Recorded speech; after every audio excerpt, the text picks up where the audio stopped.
మాతృదేవోభవ, పితృదేవోభవ, ఆచార్యదేవోభవ. తంత్ర జ్యోతిష్యం అనేటువంటి ఈ వీడియోలో భాగంగా మనం ఈరోజు శని భగవానుల వారు జూన్ 30, 2024 సంవత్సరం ఆదివారం ఉదయం 7 గంటల నుంచి కుంభరాశి యందు వక్ర సంచారం ప్రారంభించి మకర రాశి వైపు ప్రయాణిస్తున్నారు. ఈ వక్ర సంచారం వల్ల ద్వాదశ రాశుల వారికి శని భగవానుల వారు ఎటువంటి ఫలితాలు ఇస్తున్నారనే దానిపైన మనము మాట్లాడుకోబోతున్నాము. మరి శని భగవానుల వారి గురించి చెప్పాలంటే ఆయన ధర్మదేవత, ఈశ్వర శబ్దంతో పిలువబడే ఏకైక నవగ్రహాలు ఏకైక గ్రహం ఆయనే. ఈశ్వర శబ్దంతో పిలిచే దేవతలు 5 మందే. 5 మందిలో ఈశ్వరుడు, విఘ్నేశ్వరుడు, సుబ్రహ్మణ్యేశ్వరుడు, వెంకటేశ్వరుడు, తర్వాత శనీశ్వరుడు మాత్రమే. వీళ్ళ 5 మందే లయకారకులు, చాలా శక్తివంతమైన దేవతలు. వీళ్ళకి అధికారాలు ఎక్కువ ఉంటాయన్నమాట. కాబట్టి నవగ్రహాలు ఏకైక ఈశ్వరుడు శనీశ్వరుడు. ఆయన మనకు ఇప్పుడు కుంభరాశిలో వక్ర సంచారం ప్రారంభించి మకర రాశి ప్రయాణిస్తున్నారు. మరి ఆయన ధర్మదేవత అన్నాము. అన్ని గ్రహాలు జీతాలు ఇస్తే ఈయన జీవితాన్ని ఇస్తాడు. మరి జీవితాన్ని నేర్పిస్తాడు. మనం ఎలా బతకాలో, మన కర్మ పరిపాకాన్ని ఎలా ఎదుర్కోవాలో నేర్పించేటువంటి ఏకైక ధర్మదేవత శని భగవానుల వారు. కాబట్టి కష్టపెట్టే దాంట్లో శని భగవానులు అంతటి వారు లేరు, కలిగించడంలోనూ ఆయన అంతటి వారు లేరు అంటూ ఉంటారు. కాబట్టి కష్టే ఫలి అనే దానికి మనకు ఆ కష్టం తగిన ఫలితాన్ని ఇచ్చేటువంటి దేవత అన్నమాట. ఆయన తన స్వక్షేత్రం కుంభరాశిలో వక్రించి మకర రాశి వైపు ప్రయాణించడం అనేది ఈ ద్వాదశ రాశుల వాళ్ళకి చాలా ప్రముఖమైన ఫలితాలు దశ నిర్దేశం అవుతాయన్నమాట. ఎందుకంటే ఆయన వక్రించాడంటే ఏం చేస్తాడు? ఆయన ధర్మదేవత అన్నాము. ఆయన గతంలో మకర రాశిలో ఉన్నప్పుడు మకర రాశి వారి యొక్క ఫలితాలు, అదేవిధంగా ద్వాదశ రాశుల వాళ్ళ యొక్క ఫలితాలు వారి వారి స్థానాన్ని అనుసరించి గోచారంలో వారి యొక్క కర్మ సిద్ధాంతాన్ని ఆయన పరిశీలిస్తూ వెళ్తాడు. దాన్ని అనుభవింపజేసి ముందుకు సాగుతూ ఉంటాడు. ఏదైనా మర్చిపోయామేమో అని తిరిగి మళ్ళీ వెనక్కి వెళ్ళి ఆ మర్చిపోయినటువంటి పెండింగ్ ఫైల్స్ మళ్ళీ ఎత్తి ముందుకు వేసుకుంటాడు. ఆయన ఒక స్ట్రిక్ట్ ఆఫీసర్. ఆయన మర్చిపోతే ఇంకా సృష్టిలో ఇంకా అర్థం లేకుండా పోతుంది. ఆయన ఏది మరవడు. కానీ ఏదైనా మర్చామేమో చూద్దాం అని మళ్ళీ రావాలంటే అదే ప్లేస్కి అయినా 30 సంవత్సరాలు పడుతుంది. ఈలోపు మీ యొక్క పెండింగ్ విషయాలను పునః పరిశీలన కోసం మళ్ళీ వెనక్కి వస్తున్నాడు ప్రతి రాశికి ఆయన. కాబట్టి ఆయన ఒక ధర్మదేవత అన్నాం కాబట్టి జడ్జి కూడా ఆయనే అవుతాడు. మన కర్మను నిర్దేశించేటువంటి ఒక గొప్ప గ్రహంగా అని చెప్పవచ్చు. కాబట్టి ఆ పునః పరిశీలనలో ఎవరికి ఎటువంటి ఫలితాలు వస్తాయి అనేదే ఇక్కడ మనకు ముఖ్యాంశంగా మారుతుంది. కాబట్టి శని భగవానుల వారి యొక్క వక్ర ఫలితము మనకు చక్కగానే, మనం ఆయనకి భయపడవలసిన అవసరం లేదు. ఆయన మన కోసమే వస్తున్నాడు, మనకు ఏదో దారి చూపడానికే వస్తున్నాడు. కాబట్టి ఇది మనకు ఒక చక్కటి అవకాశంగా భావించి మనము సద్వినియోగం చేసుకోవాల్సిందిగా తెలియజేస్తున్నాను. వృషభ రాశి వారికి శని భగవానుల వారు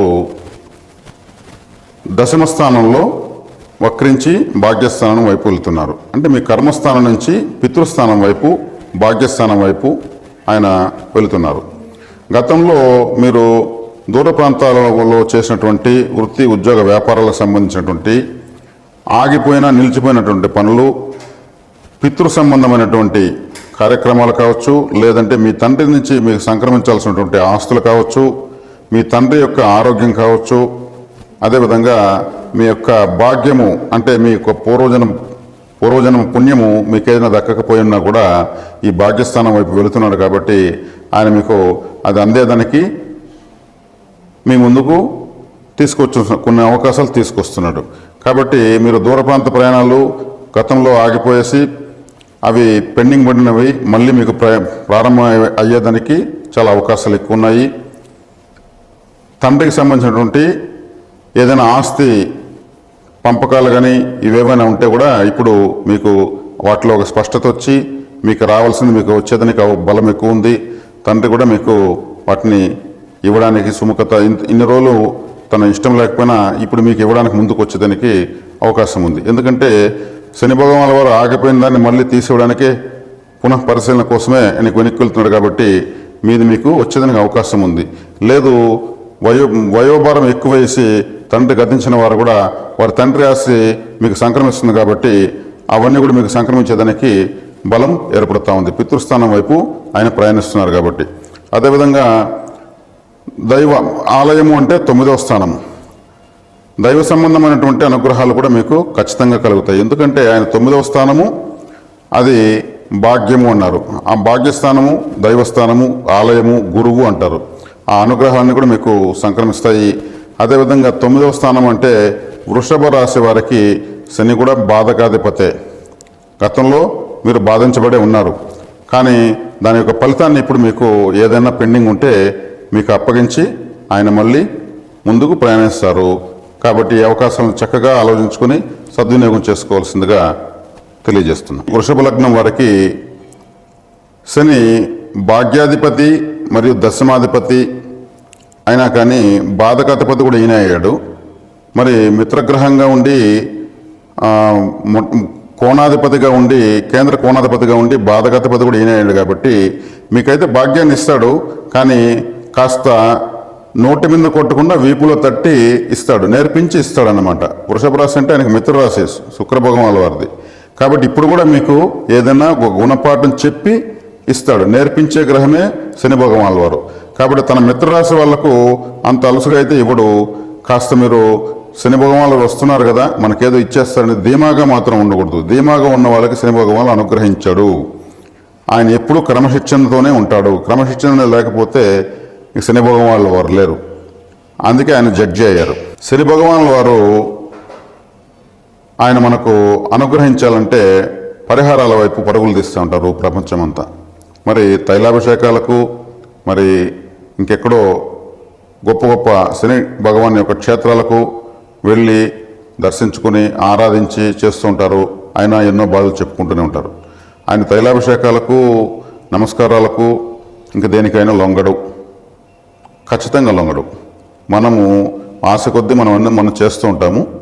ఆయన లొంగేది ఒక క్రమశిక్షణకు నియమ నిబద్ధతలకు బాధ్యతలకు గలవారికి, అదేవిధంగా తల్లిదండ్రుల యొక్క సేవ గురువుల సేవ చేసేవారికి మాత్రమే ఆయన లొంగుతాడు. మరి మనకు అవన్నీ వాటితో పాటు ఇంకొన్ని పరిహారాలు ఆయన ఏ పరిహారానికి ఆయన మనకు అనుగ్రహిస్తాడంటే శని భగవానునికి సంబంధించినటువంటి తత్సంబంధమైనటువంటి జీవకారకులు కొంతమంది ఉంటారు. వాళ్ళు ఎవరంటే చెప్పులు కుట్టేవాళ్ళు శనిగ్రహ స్వరూపమే, పడవ నడిపేవాళ్ళు శనిగ్రహ స్వరూపమే, పడవ తయారు చేసేటువంటి వాళ్ళు శనిగ్రహ స్వరూపమే. అదేవిధంగా మనకు మున్సిపల్ కార్మికులు వాళ్ళు ఊడుస్తూ ఉంటారు. ఆయన యొక్క ఆయుధము చీపురు కట్ట. ఆ చీపురు పట్టారంటే ఆయన యొక్క అనుగ్రహంతోనే వాళ్ళు ఆ వృత్తిలో ఉంటారు. మరి శుభ్రత అనేదానికి ఆయనే కారకుడు. అందుకే ఆయన మన జీవితంలో ఊడుస్తాడు కాబట్టి ఆ చీపురుతో మనము బాధలకు గురవుతాము. ఆ చీపురు పట్టిన వాళ్ళందరూ కూడా శనిగ్రహ స్వరూపంగానే మనం భావించి వారికి మనం సేవ చేయొచ్చు. ప్రతి రాశి వాళ్ళు 12 రాశుల వాళ్ళు కూడా నేను చెబుతున్నటువంటి చెప్పులు కుట్టేటువంటి వాళ్ళకు మనము నీళ్లు ఏదైనా ఫుడ్ దానం ఇవ్వడం వల్ల శనిగ్రహము అనుగ్రహిస్తుంది. అదేవిధంగా ఈ చీపురు పట్టి ఎప్పుడు శుభ్రత చేస్తున్న వాళ్ళందరూ కూడా శని భగవానులే. వాళ్ళు కానీ ఒక వారం రోజులు 10 రోజులు కానీ వాళ్ళ పని ఆపారంటే అప్పుడు తెలుస్తుంది శని భగవానుల యొక్క విశ్వరూపం. తర్వాత ఆలయంలో కూడా శుభ్రత చేసేదానికి మీరు పరిహారంగా శనిగ్రహ అనుగ్రహం కోసం టాయిలెట్ క్లీనర్సు, ఫ్లోర్ క్లీనర్సు, చీపులు దానంగా ఇవ్వచ్చు. ఇది 12 రాసుల వాళ్ళు ఇవి చేయొచ్చు. మీకు అందుబాటులో పడవలు నడిపేవాళ్ళు, చేపలు పట్టేవాళ్ళు, చేపలను కత్తిరించి అమ్ముకునే వాళ్ళందరికీ కూడా మీరు శుభ్రంగా మీరు మంచినీటిని ఆహారాన్ని ఇవ్వచ్చు. శనిగ్రహం తక్షణం అనుగ్రహిస్తుంది.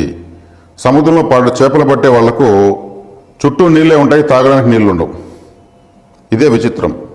వాళ్ళకు మీరు వాటర్ ఇస్తే ఆ నడి సముద్రంలో కూడా వాళ్ళకి తాగి దాహం తీర్చుకుంటే, అంటే సముద్రం అంటే చంద్రుడు, మరి మీరు ఇస్తున్న నీళ్ళు శుద్ధ జలం. ఈ నీళ్లు తాగడం వల్ల చంద్రగ్రహం కూడా యాక్టివేట్ అవుతుంది. మీరు ఇచ్చిన ఫుడ్ తీసుకోవడం వల్ల రాహు గ్రహం కూడా యాక్టివేట్ అవుతుంది. రాహువత్ శని, శనివత్ రాహు అంటే రాహు శనిలాగా పనిచేస్తాడు.